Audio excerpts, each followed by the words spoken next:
Белгилүү акын Түгөлбек Оторбаев 7 январда 82 жаш курагында дүйнө салды. Ал Жумгал районунун Багышан айылында 1942 жылы жарык дүйнөгө келген.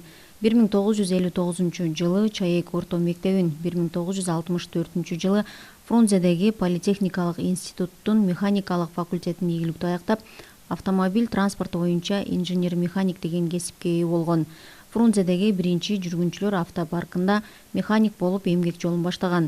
Автобаза тармагында эмгектенүү менен бирге ырларды жазган. 1955 жылы Жумгал районунун социалисттик мал чарба деген гезитинде почтальон Токтосун деген биринчи ыры жарык көргөн. Кийин райондук республикалык гезит журналдарга макалалары, ырлары жарык көрүп, 1962 жылдан Чалкан журналына сатиралык ырлары басылып турган. Бишкек шаарынын ардактуу атуулу болгон. 2003 жылдан бери Жазуучулар союзунун мүчөсү болчу.